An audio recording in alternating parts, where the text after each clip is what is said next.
maravilhosa. E quando o pastor me chama para pregar, eu falo, Senhor, não é falsa humildade, não. Realmente eu sinto um tremor e ao mesmo tempo uma responsabilidade muito grande em trazer essa palavra, principalmente para essas pessoas que eu vou estar falando.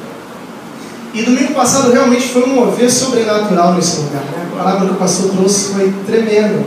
Aí esse homem me chega nessa semana e fala, domingo que vem eu conto com você. Eu falei, Senhor, quem sou eu? Né? Ver esses homens sentados aqui me fazem me sentir como João Batista, quando Jesus chegou lá, falou, João, me batize. Eu imagino, né? Como que João Batista se sentiu, Senhor, mas era para ser o contrário, não, me batize. Então quando eu vejo esses homens, essas mulheres de Deus aqui sentados, me ouvindo pregar, eu me sinto mais ou menos assim. Mas querido, o que eu tenho para falar para você é que Deus vai me usar para falar para você. Amém. Se Ele me colocou aqui nessa noite com esse microfone em mãos, é porque Ele tem algo para transmitir para você através de mim. Amém? A Bíblia diz, se a gente não clamar, se a gente não falar, até as pedras clamarão.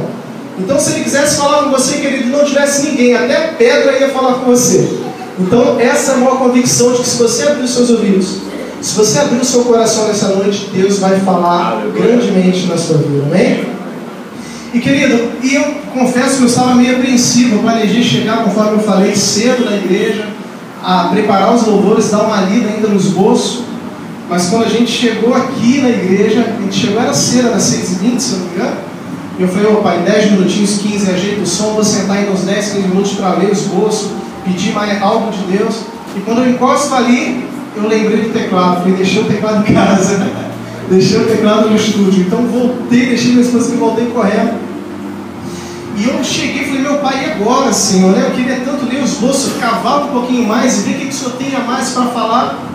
E quando eu chego, está a Joana abrindo o culto, né? E sendo usada por Deus, falando exatamente um trecho daquilo que nós vamos abordar, sobre Jesus usar o tempo, que Ele sabe exatamente o tempo certo para abençoar as nossas vidas, e que tudo é no tempo dele. E olha aqui, ó, não combinei nada com a Joana, nem sabia que ela ia abrir o culto, né? Jesus, o mestre do tempo. Ele é o mestre do tempo, querido. Eu não sei por quanto tempo você tem esperado algo dele. Eu não sei por quanto tempo você tem chorado. Eu não sei por quanto tempo você tem sofrido. Mas eu quero te dizer que Jesus usa o tempo para aperfeiçoar toda a promessa que Ele tem para a tua vida. E se ela ainda não chegou, querido, você pode ter certeza que Ele só está esperando a hora certa e o momento certo. Quando você estiver preparado, todo o campo estiver preparado, essa bênção e essa vitória chegará na sua vida. Porque Ele não chega atrasado, querido, Ele não se atrasa em absolutamente nada. E nessa palavra a gente vai falar um pouco sobre isso. Eu pesquisei um pouco sobre esse tema e foram inúmeras coisas que eu achei, mas eu separei algumas. Querido, a primeira prova que Jesus tinha o controle exato do tempo para começar algum projeto, ou começar o cumprimento da promessa dele, é que Jesus só começou o seu ministério aos 30 anos de idade. Eu confesso para vocês que eu me perguntei muitas das vezes, por que Jesus esperou tanto? Mas você imagina um homem que sabia plenamente quem ele era, o que ele representava. Ele era o Filho de Deus, ele tinha todo o poder, todo o controle em suas mãos, e teve que esperar até 30 anos de idade para poder exercer o seu ministério. Quantas das vezes não esperamos nem 1 ano, nem 2 anos, reclamamos porque as coisas não acontecem, ou porque não somos promovidos na igreja, ou porque o nosso ministério não decola. Eu queria cantar, eu queria louvar, mas eu nunca tenho uma oportunidade. Eu queria pregar, mas nunca tenho uma chance. Eu queria evangelizar, mas não consigo. Por que as coisas não acontecem? Por que a minha igreja não cresce? Por que no meu trabalho as coisas não prosperam? Querido, saiba esperar o tempo de Deus. Eu fico imaginando Jesus, que tinha poder para mudar tudo e todas essas coisas. Eu creio que Jesus, ao longo desses 30 anos, a Bíblia diz que ele trabalhou, ajudou seu pai na carpintaria e trabalhou junto com seus irmãos. Mas eu fico imaginando quantas coisas Jesus via em sua frente, no qual ele poderia mudar, ele poderia interceder, ele poderia fazer. E de fato ele poderia fazer, porque ele tinha o domínio de tudo em suas mãos. Mas, querido, existia uma lei judaica. E na lei judaica, o homem, ele só completa a sua total maturidade, e ele só pode ser ouvido na sociedade quando ele completa os seus 30 anos de idade. Aí você pare para pensar, querido, Jesus, se submeteu ao tempo e se submeteu à lei dos homens para começar a cumprir o seu ministério. Existem pessoas que têm tanta pressa em cumprir o seu ministério que muitas das vezes matam espiritualmente outras pessoas.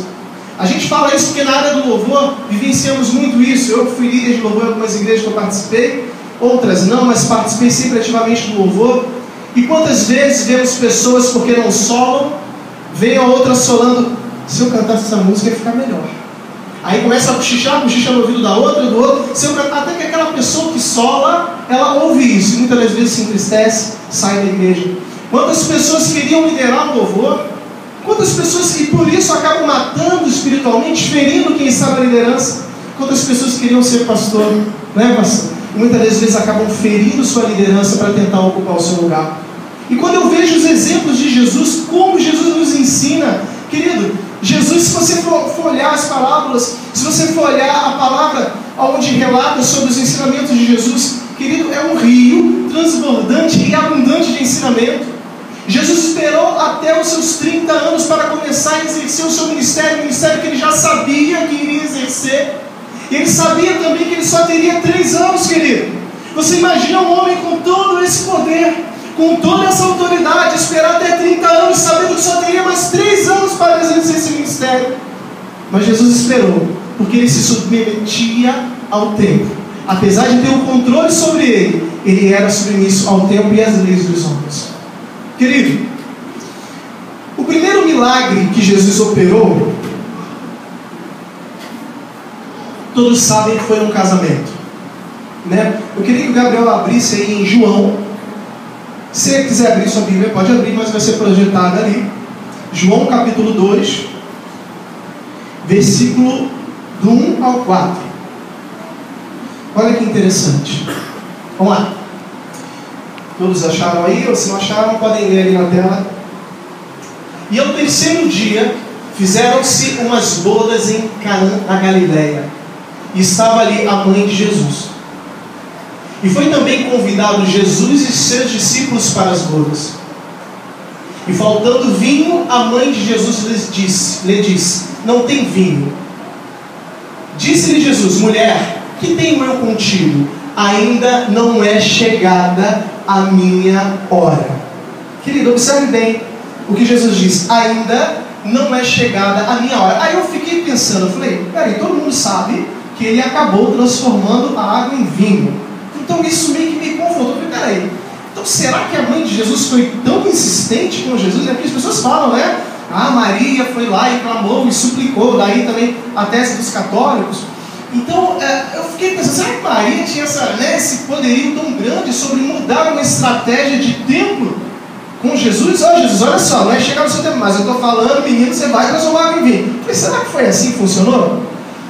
E eu procurei observar bem, querido, último versículo, Jesus diz: ainda não é chegada a minha hora.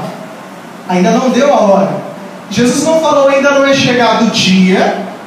Jesus não falou ainda não é chegada a semana.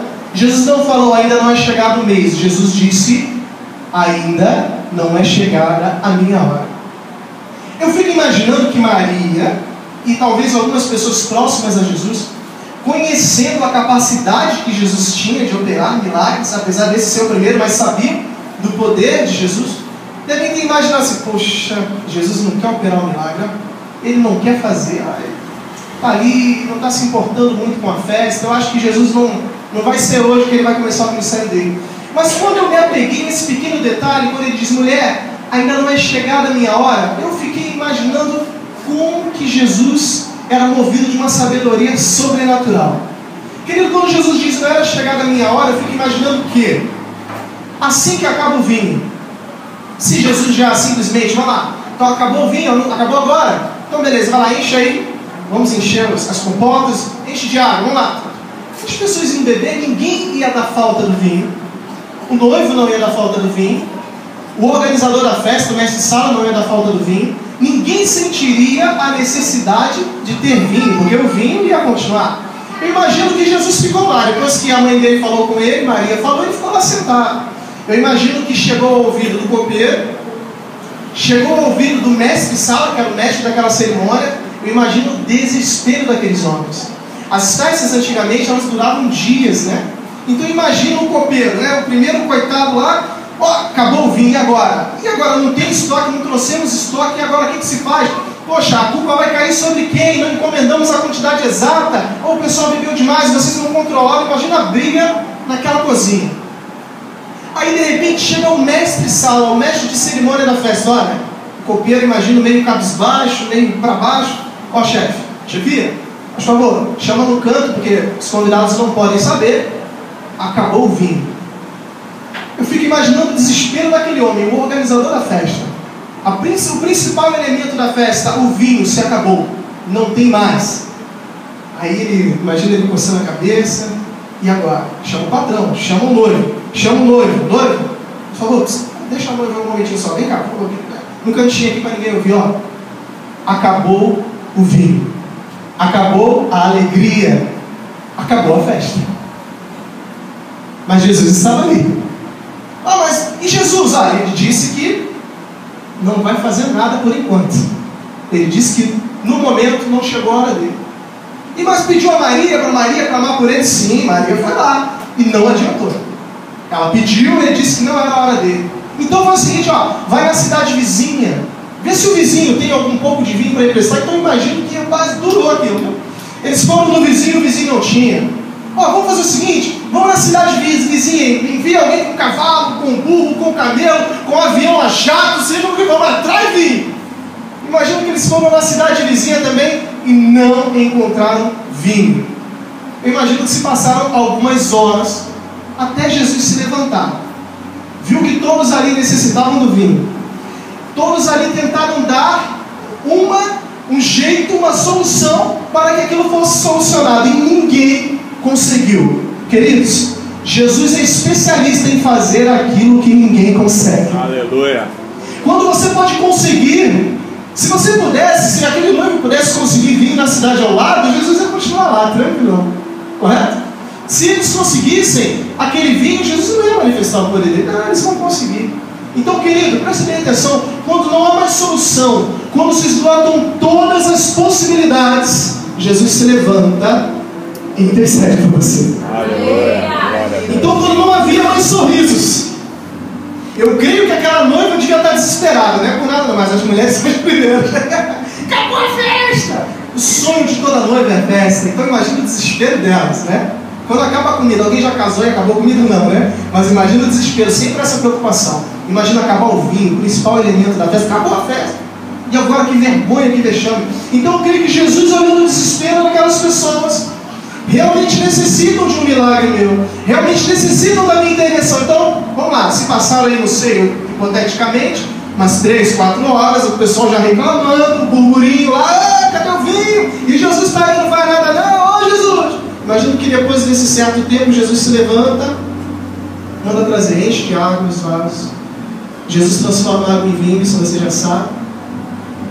As pessoas começam a provar aquele vinho, e o mestre de sala, mais uma vez, vira para o outro e fala: rapaz, sério, guardou o melhor vinho para o final. Ninguém faz isso, geralmente o melhor vinho é servido no início, e no final a gente dá o melhor vinho para que as pessoas já estão bêbadas e não conseguem discernir, mas o melhor vinho foi dado por Deus no tempo certo. Aleluia. O melhor vinho chegará na sua vida no tempo certo. Queridos, então vamos lá. E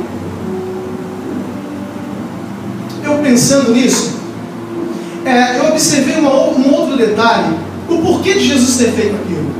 A Bíblia diz que Jesus, e foi essa quando eu tenho dúvidas eu vou ao meu dicionário. O meu dicionário, eu cavei um pouquinho e perguntei a ele, falei: ô meu dicionário Ricardo, não é o Aurélio não. Dicionário Ricardo, lá diz que Jesus estava acompanhado dos seus discípulos. Porém, sabemos bem que os discípulos eles foram escolhidos após a pesca maravilhosa. Jesus levou eles lá no mar, eles fizeram a pesca maravilhosa e depois Jesus anunciou os seus 12. Então, quem seriam esses discípulos que relatam que estariam lá? E chegamos a essa conclusão de que os discípulos de Jesus já estavam lá. E inclusive outros discípulos de João Batista, acompanhavam, seguiam Jesus. Mas os 12 ainda não tinham sido escolhidos. Então, querido, Jesus ali já começava a dar uma lição para os seus. Eu sou o grande eu sou, eu faço na hora que quero e da melhor maneira. Então vocês, ainda não escolhi não, mas vão aprendendo comigo. Querido, se você ainda não foi levantado, aprenda com o mestre, porque quando ele te levantar, ele vai te levantar capacitado, amém? Aleluia. Então, vendo isso, eu falei, rapaz, como Jesus é tremendo, né? Os discípulos já estavam ali, apesar de ainda não ter sido escolhido, e Jesus prepara um milagre grandioso, porque para mim foi um milagre maravilhoso, porque foi exatamente no tempo certo e na hora certa. Aí, novamente, surge uma nova oportunidade. Gabriel, Marcos capítulo 4, olha como Jesus nos ensina sobre o tempo certo. Jesus, o mestre do tempo. Marcos capítulo 4, versículo 35 ao 41. Marcos 4, versículo 35. Vamos lá. E naquele dia, sendo já tarde, disse-lhes: passemos para o outro lado. E eles, deixando a multidão, o levaram consigo, assim como estava no barco, e havia também com eles outros barquinhos, pessoas que seguiam Jesus. Levantou-se grande temporal e vento, e subiam as ondas por cima do barco, de maneira que já se enchia. E ele estava na popa, Jesus estava na popa, dormindo sobre uma almofada. E despertaram-no, dizendo: mestre, não se te dá que pereçamos? Ou seja, não se preocupa que vamos morrer? Avança. E ele, despertando, repreendeu o vento e disse ao mar: cala-te, aquieta-te. E o vento se aquietou, e houve grande bonança. E disse-lhes: por que sois tão tímidos? Jesus disse ao discípulo: ainda não tendes fé? Prossiga. E sentiram um grande temor, e diziam uns aos outros: mas quem é esse, que até o vento e o mar lhe obedecem? Aleluia. Queridos, mais uma vez, a calmaria e a paciência de Jesus em lidar com as tempestades influencia as pessoas a reclamarem. No meio da tempestade, os discípulos vendo Jesus dormindo tranquilamente. Você imagina, você está num barco e a coisa está pegando, o mar está virando, a onda está engolindo o barco e está lá Jesus tranquilamente dormindo. Querido, eu creio novamente, e isso me leva a crer, que Jesus dormia tranquilamente naquele barco, porque primeiro, ele sabia que aquele barco não ia afundar. Mas acima de tudo, ele queria ver essa fé ser refletida naqueles que o acompanhavam. Porque qualquer um que seguia Jesus, qualquer um que se dizia ser seguidor de Jesus, poderia falar: Márcia, calma, Márcia, quieta. Mas não tiveram fé para isso. Muitas das vezes, querido, o poder de profetizar está nas suas mãos. Mas muitas das vezes você procura João, procura Maria, procura Antônio. E muitas das vezes Deus te capacitou e te levantou para mover montanhas, e você tem se calado e tem se amedrontado, esperado por outras pessoas. Se você está no meio da tempestade, querido, saiba que Deus te capacitou e te alistou para você mandar o mar se acalmar e ele se acalmar. Aleluia. Eu fui criado numa igreja pentecostal. Eu fui criado, e a igreja pentecostal tem esse hábito, que eu não condeno e não estou julgando isso, tá? Ok? Mas as mães, muitas das vezes, quando o filho fica doente, não sei de repente você já fez isso, e fica: vou levar lá na irmã Joaquina, porque a irmã Joaquina tem muita fé, e a irmã Joaquina vai orar pelo meu filho e a minha filha, e eles vão ficar curados. Querido, saiba de uma coisa: você mãe, você pai, você está destinado para isso. Deus, ele já capacitou a sua mão para isso. Ore pelo seu filho com fé que ele será curado em nome de Jesus. Amém. Não precisa ligar para o pastor de madrugada, não, para o pastor de madrugada, nem para a irmã Joaquina, querido. Se Jesus habita na sua casa, se ele habita no seu lar, se você deu lugar para ele, querido, você pode erguer suas mãos e falar: Márcia, quieta, e o mar vai se aquietar. Aleluia. Porque maior é aquele que está em ti, querido, maior é aquele que te adestra. Então, quando Jesus dormia no barco, eu tenho certeza absoluta, querido, apesar de não estar lá, mas Jesus esperava. Primeiro, ele tinha certeza que não ia morrer, porque ele sabia do plano que ele tinha que cumprir. E segundo, porque ele esperava que alguns de seus discípulos se levantassem e falassem: ô mar, quietinho, calma lá, Jesus está aqui, rapaz, está quieto. E o mar ia se acalmar. Mas não, querido, você imagina você com Jesus no barco, você tem medo de morrer? Meu amigo. Então foram lá rapidamente: acorda, Jesus, o senhor não está preocupado não, a gente vai morrer, o senhor está aí dormindo. De repente Jesus se levanta, imagina, né, um pouquinho de sono. Ô mar, fica quieto aí, mar, se acalma. E aquele vento, aquela tempestade parou. E Jesus disse, e Jesus vai lá e fala para os seus discípulos: volta ali, Gabriel, volta ali, isso. E disse Jesus: por que sois tão tímidos? Nessa noite, se pergunte: você é tímido? Você tem se amedrontado diante das tempestades? Você não tem se sentido capacitado diante das tempestades? Nessa noite o Senhor quer estrar as tuas mãos para você levantar em meio à tempestade e profetizar calmaria. Não seja tímido. Diga para o seu amigo ao lado, não seja tímido. Jesus está no seu barco, querido. Aleluia. Então, mais uma vez, assim como nas bodas de Canaã, vemos mais uma vez Jesus no barco e as pessoas reclamando por que Jesus não fazia nada. Mas Jesus só queria esperar o tempo certo, deu um tempo para que a coisa acontecesse da melhor maneira possível. Aí vamos lá. E logo me veio à mente, Gabriel, rapidinho, Marcos, capítulo 5, versículo 22 até... Versículo 22, eu vou falando. Vamos lá, Marcos capítulo 5. Vou falar sobre a cura da filha de Jairo. Uma das coisas que também me impressionam em relação à calmaria de Jesus era por que ele não foi imediatamente curar a filha de Jairo. E a pergunta que eu faço às pessoas naquela época faziam, e de repente você faz isso todos os dias, por que Jesus não se apressa, né, em resolver algumas coisas suas, né? Então vamos lá. Eis que chegou um dos principais da sinagoga, por nome Jairo, e vendo, prostrou-se aos seus pés. Vendo Jesus, prostrou-se aos seus pés e rogava-lhe muito, dizendo: minha filha está moribunda, rogo-te que venhas e lhe imponha as mãos, para que sare e viva. E foi com ele, e seguiam uma grande multidão que o apertava. Gabriel, agora 34, versículo 34, por favor. Jairo, querido, Jairo era pastor. Ele era mestre principal de uma sinagoga. Então ele era um pastor nos nossos tempos. Então o pastor foi desesperado correr atrás de Jesus, porque ele via em Jesus a solução para a cura da filha dele. Versículo 34. Ele disse, Marcos 34. Que a minha versão está diferente, mas vamos lá. Marcos 5, isso, vamos lá. Ele disse: filha, a tua fé te salvou, vai em paz e ser curada desse mal. Isso ele falou para a mulher do fluxo de sangue, né? Estando ele falando ainda, chegaram alguns do principal da sinagoga, quem disseram, quando Jesus curava, olha bem, Jairo foi lá, Jairo clamou a Jesus por uma intervenção de Cristo, mas Cristo não correu desesperadamente para atender o clamor de Jairo. Jesus continuou curando e operando naquele lugar, inclusive, como o versículo anterior relatou, ele curou a mulher do fluxo de sangue. Estando ainda falando Jesus, porque Jesus estava pregando, estava evangelizando, imagina o desespero de Jairo. Estando ele ainda falando, chegaram alguns ao principal da sinagoga, a quem disseram: a tua filha está morta. Para que enfadais mais o mestre? Por que perturbas o mestre? Prossiga, Gabriel. E Jesus, tendo ouvido essas palavras, disse ao principal da sinagoga: não temas, crê somente.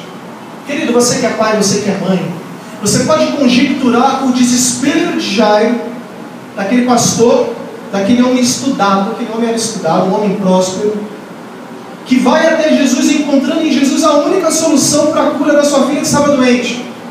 E de repente Jesus vira para Jairo e fala: não tinha, fica aí, tá? Vou curar a mulher do fluxo de sangue. Mas Jesus, a minha filha está quase morrendo, essa mulher aí está com fluxo de sangue, mas já tem muitos anos, de repente ela não vai morrer, minha filha está prestes a morrer. Já, vamos lá. Aí Jesus continuou pregando, Jesus continuou evangelizando, até que chegaram até Jairo e falaram: olha, acabou, chega, para de azucrinar a cabeça do mestre, não tem mais jeito, a sua filha está morta. Eu creio que quando Jesus escutou isso, opa, peraí, o que você falou? Repete. Não, agora Jesus, não tem mais jeito não, a filha de Jairo morreu. Jesus, ó, então agora chegou o tempo, agora chegou a hora. Olha, Jairo, se desespera não, porque ela não está morta, apenas ela dorme. Aleluia. Querido, eu fico imaginando quando Jesus chegou na casa de Jairo, os parentes, a parentela, os empregados de Jairo, tudo falando: agora que ele chega? Jairo estava lá clamando, Jairo estava lá pedindo, Jairo estava chorando, implorando, e ele deixa para chegar agora já era. Mas, querido, o Jesus que servimos é o Jesus do impossível. Aleluia. Quando é possível para o homem, querido, muitas das vezes ele deixa que o homem resolva, mas quando se torna impossível para o homem, ele mostra que ele é Deus. Eu não sei que momento você está vivendo, querido. Eu não sei se você tem esperado o milagre de Deus ou o tempo de Deus, mas eu quero dizer para você que Jesus, ele vai operar um milagre na sua vida. O tempo pode passar, não se desespere, os anos podem passar, mas aquele que prometeu é fiel para cumprir cada uma das suas promessas. Aleluia. E quando Jesus chega naquela casa, eu imagino que as pessoas chorando, desesperadas, Jesus chegou tranquilo. Eu imagino que Jesus poderia, não sei, cantar uma música, pedir bandas, ou fazer um grande milagre, um grande sermão. Eu creio que Jesus poderia pedir, traz muita água, traz fogo, traz palha, porque a gente vê isso, né, querido? Infelizmente, né, é o galho disso, é o galho daquilo, traga isso que você vai receber, isso faz isso, você vai receber. Ô Jair, faz o voto disso que sua filha vai ser curada, vai ser ressuscitada. Mas Jesus foi muito simples. Jesus virou, Talita cumi. Talita é o nome, significa menina, levanta. Talita cumi, menina, levanta. Como as coisas de Jesus eram simples, mas ao mesmo tempo como ele operava milagres que ninguém poderia operar. No tempo certo, Jesus operou o milagre e ressuscitou a filha de Jairo. Aí eu fico pensando, rapaz, Deus, através de Jesus, tratou a vida de Jairo, tratou a vida daquele pastor. Aí eu me apeguei mais um pouquinho e falei, peraí, rapaz, teve alguém que esperou um pouco mais. E esse alguém que esperou um pouco mais, ele não era qualquer um. Ele se chamava Lázaro. Lázaro era um amigo pessoal de Jesus, o qual Jesus amava muito. Jesus amava muito Lázaro e sua irmã Marta e Maria. Novamente Jesus pregando, Jesus evangelizando, Jesus curando. Marta e Maria mandam um mensageiro chamar Jesus. E a mensagem chegou até Jesus: olha, Lázaro, o teu grande amigo, aquele que tu amas, está doente. E Jesus virou e falou: não, tudo bem, está doente, Lázaro? Não, tudo bem, sem problema. E continuou evangelizando e continuou pregando. Querido, é difícil descansar em meio à dor, né? E eu digo dor porque Lázaro era amigo de Jesus. Mas Jesus sabia o que ia acontecer. Ele tinha o domínio do tempo, ele tinha o domínio da hora, ele sabia exatamente de que maneira ele agiria na vida de Lázaro. Mas as pessoas que veriam aquele milagre precisariam ser tratadas. E Lázaro, todos sabem, morreu. Chegou a notícia de Jesus: ó, Lázaro morreu. Jesus, ele permaneceu evangelizando 2 dias naquela cidade, sabendo que o seu amigo, que ele tanto amava, que tanto nutria amor por ele e por sua família, tinha morrido. 2 dias, Lázaro morto. Então, depois de 2 dias, Jesus virou para os seus discípulos e falou assim: nós vamos para Betânia, porque o meu amigo Lázaro dorme, vamos acordá-lo. E os discípulos: mas Jesus, como assim? Lázaro dorme? Por acaso ele foi descansar e irá acordar? Aí Jesus disse: não, Lázaro irá ressuscitar. Mas como assim, Senhor? Ele irá ressuscitar e veremos ele na glória, naquele grande dia? Não, Lázaro irá se levantar. E os discípulos temeram. Sabe por que temeram, querido? Porque a cidade vizinha, a cidade de Betânia, lá estavam apedrejando cristãos, estavam apedrejando homens de Deus. Então os discípulos temiam pela vida de Jesus, porque já estavam tramando para matar Jesus, para apedrejar Jesus. Então Jesus caminhou 2 dias até a cidade de Betânia. Aí mais uma vez, chegando lá, Marta corre ao encontro dele e fala assim: Senhor, se tu tivesse chegado antes, meu irmão não teria morrido. Mais uma vez o homem querendo controlar o tempo do agir de Jesus. Senhor, se o Senhor tivesse vindo antes, ele não teria morrido, ele teria sido curado. Mas, querido, não sabemos o tempo da cura, mas sabemos o Deus que cura. Eu imagino que aquelas pessoas que estavam lá também na cidade de Betânia também murmuraram, também blasfemaram contra Jesus. Agora que ele chega, já tem 4 dias, Lázaro já está fedendo, já está morto. Mas, querido, entenda de uma vez por todas como que Jesus, ele usa o tempo para nos tratar. Os judeus, eles tinham uma crença, eles acreditavam, hoje conhecemos como uma doença chamada catalepsia. E os judeus, eles criam que um homem, para estar morto, teria que ficar pelo menos 3 dias sepultado. Os sepultamentos antigamente demoravam justamente por causa disso. Então eles criam que aquele homem poderia não estar morto, ter adormecido e dentro de 3 dias voltar. Então, querido, você observe que Jesus chegou no 4º dia. Lázaro estava morto por 4 dias. E a principal característica que foi falada a Jesus é: ele já está fedendo, ou seja, exatamente todas as possibilidades já estavam esgotadas. todas as possibilidades humanas, todas as possibilidades, todas as probabilidades que as pessoas poderiam dar para Lázaro ressurgir já tinha acabado, já estava podre. Muitas das vezes coisas em nossas vidas estão assim, muito tempo sepultadas, promessas sepultadas, promessas mortas, e muitas das vezes o mau cheiro começa a sair. O mau cheiro significa um murmurinho, uma reclamação, a falta de paciência, o tempo se esgotou, não tem mais jeito, você já está velho, você já está velha. Tanto tempo de ministério, sua igreja não cresceu, sua igreja não decolou, seu ministério não decolou, já está bebendo, não tem mais jeito. Mas Jesus chegou naquele lugar. Aleluia. E Jesus, o que mais me chama a atenção é que Jesus chorou. E eu fico pensando, querido, por que Jesus chorou? Porque Jesus, quando saiu daquela cidade, indo ao encontro ainda, Jesus já sabia que Lázaro ressuscitaria. Jesus já sabia. E por que Jesus chegando lá e chorou? Querido, muitas das vezes questionamos e reclamamos, achando que Ele não se importa conosco, que Ele não se importa com a nossa dor. Por que tanto tempo de espera? Parece que Ele não me ouve, parece que Ele não quer me abençoar, parece que as portas não se abrem para mim, parece que Deus não me enxerga, parece que Deus não tem prazer em me abençoar. As coisas não acontecem para todo mundo, mas não acontecem para mim. E quando Jesus chega naquele lugar, quando Jesus chega em Betânia e vê o desespero, vê o sofrimento daquelas pessoas, Jesus chora. E você se pergunta por que Jesus chorou, se Ele sabia que ia operar um milagre. Querido, Jesus chorou porque Ele teve que esperar o tempo exato para poder agir. Mesmo que esse tempo, querido, traga sofrimento para a sua vida, esse sofrimento não gera um agrado no coração de Deus, não alegra o coração de Jesus, mas muitas das vezes é necessário que esse tempo ocorra na sua vida para que o verdadeiro milagre venha se concretizar. Muitas das vezes é necessário o mau cheiro do tempo, o mau cheiro da falta de credibilidade nas promessas. Muitas das vezes é necessário que isso aconteça, e Jesus se entristece com isso. Ele não quer que você sofra, Ele não quer que você espere tanto tempo por uma promessa, mas Ele sabe também que se não for no tempo dEle, se não for no tempo certo, querido, você não vai dar valor aqui. E Jesus sabia que se Ele chegasse antes do quarto dia, se Ele chegasse no primeiro dia naquela cidade, Ele chegou no primeiro dia para ressuscitar a filha de Jairo.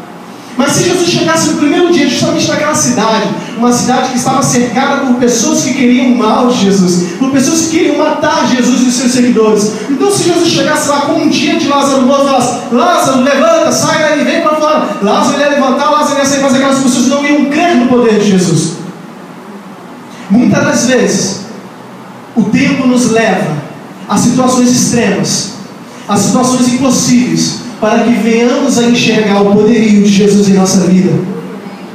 Eu não sei se está cheirando mal, eu não sei se a promessa para a tua vida está demorando, mas eu quero dizer para você que Jesus é o Senhor do tempo e Ele há de cumprir. Eu não sei a hora, eu não sei de que maneira, eu não sei se na sua juventude e na sua velhice, mas eu sei que Deus, Ele não tarda, e no tempo apropriado Ele vai te curar. Ele vai trazer a provisão para a tua vida, Ele vai cumprir a promessa na tua vida. Então, quando se completam 4 dias, quando todos ali, aqueles que murmuravam, aqueles que reclamavam, aqueles que falavam agora, aqueles que queriam apedrejar Jesus, eram eles que falavam: agora não tem mais jeito. A hora que o cara chega e ainda diz que é o Messias, eu imagino esse tipo de murmuração. Agora já era, o homem já está fedendo lá, acabou, não tem mais jeito. Nem Jesus vai dar jeito, acabou. Quantas vezes falaram isso para você? Quantas vezes duvidaram dos sonhos e das promessas de Deus para a sua vida? Quantas vezes falaram que não tinha mais jeito, não tinha mais solução? Mas Jesus te ressuscitou, Jesus te levantou, Jesus disse: sai para fora, sai para fora, sai para fora, sai para fora. Então Jesus chegou lá, mandou que tirassem a pedra. Tira a pedra. Tiraram a pedra. E Jesus disse: Lázaro, venha para fora. E Lázaro ressurgiu dos mortos. Glória a Deus. No tempo de Deus, no tempo exato para que a promessa se cumprisse. Entenda bem, querido, Jesus não poderia ser morto ali. Jesus sabia exatamente onde ele seria morto, de que maneira ele seria morto, porque os profetas já profetizaram antes. Existiam promessas sobre a vida de Jesus, sobre a sua crucificação, cerca de 1000 anos antes de Jesus vir. E Jesus tinha conhecimento disso. Então Jesus sabia que ele não morreria, que ele teria que fazer mais, que mais coisas aconteceriam, que mais pessoas seriam alcançadas. E para isso, Lázaro teria que esperar 4 dias. Então, querido, se você tiver que esperar 4 dias, 4 anos, 40 anos, descanse, porque Jesus irá glorificar a Deus. Não se preocupe com o tempo, Ele é o Senhor do tempo. Querido, aí você pensa em Lázaro. Você pensa em Lázaro, 4 dias morto. 4 dias morto. E Jesus vai lá e ressuscita. Querido, e quando Jesus chega até Marta, Ele diz para ela: Marta, eu sou a ressurreição e a vida. O que crê em mim, ainda que esteja morto, viverá. Aleluia. Se as tuas promessas estão mortas, Jesus que faz ressuscitar mortos está passando nesse lugar. Glória a Deus. O Jesus que ressuscita mortos, promessas mortas, sonhos acabados, vidas destruídas, Ele está nesse lugar. Aleluia. E Ele quer operar através da sua vida. A última prova de que Jesus tinha o total controle do tempo foi a sua própria crucificação e morte. Jesus teve que esperar 3 dias para ressuscitar. Lembra do que eu falei? O tempo que eles consideravam para realmente a pessoa estar morta. Jesus foi crucificado. E após o 3º dia, depois que se encerrou o 3º dia, Jesus ressuscitou, querido. Jesus poderia ressuscitar no 1º, no 2º, mas Jesus teve que se submeter ao tempo do homem também. Jesus tinha que se submeter quando o homem escassa todas as possibilidades. Quando se encerram todas as alternativas, Jesus vai lá e mostra que Ele é Deus. Aleluia. Queridos, prestem bem atenção. Eu fui pesquisar o que comparar em relação a Jesus e o tempo. E eu achei algumas coisas bem interessantes. Vamos lá. Quando Jesus foi entrar em Jerusalém, há cerca de 500 anos antes de Cristo nascer, o profeta Zacarias e o profeta Isaías, eles profetizaram que Jesus entraria. Observe bem, querido, como que ocorre o tempo em relação aos milagres de Jesus. 500 anos antes, o profeta Zacarias e Isaías declararam: alegra-te muito, ó filha de Sião, exulta, ó filha de Jerusalém, vê, o teu rei virá a ti, justo e salvador, humilde, montado em um jumento, num jumentinho, filho de jumenta. 500 anos antes, o profeta Isaías falou que se cumpriria essa promessa. E o cumprimento, em João e no livro de Mateus também diz: tomaram ramos de palmeiras e saíram ao seu encontro gritando: Hosana! Bendito é aquele que vem em nome do Senhor, bendito é o Rei de Israel. Jesus encontrou um jumentinho e montou nele, como estava escrito. 500 anos se passaram para que essa promessa, essa profecia se cumprisse. Vamos lá. Tinha várias, queridos, mas eu separei algumas. As mãos, exatamente como Jesus morreria e que as mãos e os pés de Jesus seriam transpassados. Uma profecia feita há quase 1000 anos antes de Cristo, e outra 500 anos antes de Cristo. Lá no livro de Salmos e também de Zacarias, falam assim: cães me rodeiam, o ajuntamento de malfeitores me cercou, e transpassaram-me as mãos e os pés. Queridos, isso está no livro de Salmos. Queridos, uma profecia feita há 1000 anos, e a outra 500 anos antes da vinda de Cristo. E o cumprimento está em João. Então disse a Tomé: põe aqui o teu dedo, vê as minhas mãos, chega a tua mão e põe-na do meu lado. Não sejas incrédulo, mas crente. Se passaram 1000 anos, 500 anos, mas aquela promessa se cumpriu, e Tomé viu aquela promessa se cumprindo através de Jesus. O Messias seria crucificado com os malfeitores. Olha que interessante. Jesus, ele poderia muito bem ser crucificado sozinho, até para servir como um exemplo. Teria que ter uma celebração especial dos romanos para crucificar Jesus, mas não. A profecia é feita 500 anos antes de Cristo. Isaías disse: foi contado com os transgressores, contudo levou sobre si o pecado de muitos. Quem faria isso? E a profecia em Mateus e também no livro de Marcos e Lucas: e foram crucificados com ele 2 assaltantes, um à direita e outro à esquerda. E tem mais, querido: o Messias intercederia pelos seus algozes. Profecia feita 800 anos e outra quase 1000 anos antes de Cristo. No livro de Isaías e de Salmos, novamente: ele levou sobre si o pecado de muitos e pelos seus transgressores intercedeu. A profecia se cumpriu no livro de Lucas, Hebreus e João. Jesus, porém, dizia: Pai, perdoa-lhes, pois não sabem o que fazem. Repartindo as vestes deles, lançaram as sortes. Queridos, outra profecia para a gente encerrar. O Messias subiria aos céus. Ao terceiro dia o Messias ressuscitaria. Profecia feita quase 1000 anos antes de Cristo. Em Salmos, no livro de Salmos novamente.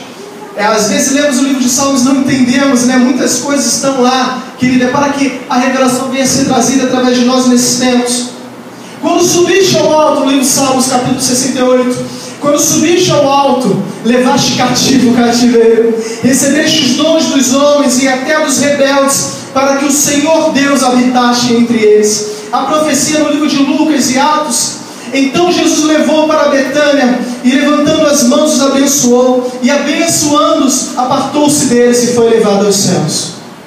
Querido, se promessas na vida de Cristo demoraram até 1000 anos para serem cumpridas, eu sei que talvez as promessas dele para a sua vida e para mim, eu espero que não demorem tanto. Mas eu quero te garantir uma coisa. Assim como eu já falei aqui anteriormente, profetas, grandes homens de Deus como Moisés, Abraão, não tiveram algumas de suas promessas cumpridas aqui na terra. Mas eu sei que naquele grande dia, em que Jesus voltar como justo juiz nas nuvens, a maior promessa que Ele fez para mim e para você será cumprida. Vamos morar com Ele na glória, para todos sempre. 1000 anos será pouco, querido. 1000, 2000, 3000 anos, e veremos as promessas dele se cumprirem em nossa vida, porque Jesus é o Senhor do tempo.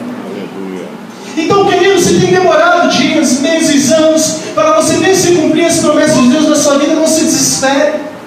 Não precise se afobar.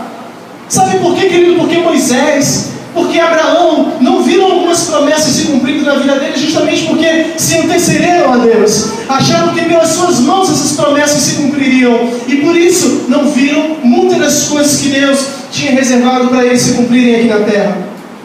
Eu quero dizer para você, querido, que o tempo pode passar, os anos podem passar, os cabelos brancos podem começar a surgir, os cabelos podem começar a cair, mas aquele que prometeu, Ele é fiel para cumprir cada uma de suas promessas. Querido, existem promessas que se cumprem em meses, e receba essas para a tua vida. Existem promessas que demorarão anos para se cumprir, receba essa para a tua vida. Existem promessas que poderão demorar décadas para se cumprir, receba essa para a sua vida. Mas, querido, existe uma promessa que se cumprirá com certeza. Eu não sei se daqui a 1000, 2000 anos, mas um dia estaremos face a face com o Mestre, aprendendo com o Mestre, amando o Mestre, abraçando o Mestre e vendo face a face o Cordeiro de Deus. Querido, não precise se desesperar com o tempo. Não precise se desesperar com o passar do tempo. Jesus, Ele tem prazer em cumprir suas promessas em sua vida. Não se desespere, descanse. Ele está no seu barco, nenhuma tempestade vai te atingir. O seu barco não vai afundar. Querido, Ele está chegando ao teu encontro. Então, se a tua promessa morreu, se já cheira mal, se as pessoas já deram por fim todas as possibilidades de algo acontecer em sua vida, se aquela promessa que um dia você idealizou ainda novo, ainda não se concretizou, querido, se as pessoas já falaram que já bastou, que chega, não vai mais acontecer, eu profetizo para você que Jesus vai chegar na sua cidade, eu profetizo que Jesus vai chegar na tua casa, eu profetizo que Jesus vai chegar na tua vida, e Ele há de ressuscitar os sonhos dele na sua vida, e as pessoas verão que Ele é Deus na sua vida. Aleluia. O mar vai se acalmar, a pedra será removida, e Ele, querido, fará ressuscitar as promessas que um dia Ele prometeu para a sua vida. Aleluia. Não duvide disso. Entregue a Deus os teus sonhos, entregue nas mãos de Jesus os teus projetos, porque Ele é fiel para concluir cada um dos seus sonhos. Você confia nisso? Você pode ficar de pé e cantar comigo uma canção? Pastor, me ajude. Vamos agora, é só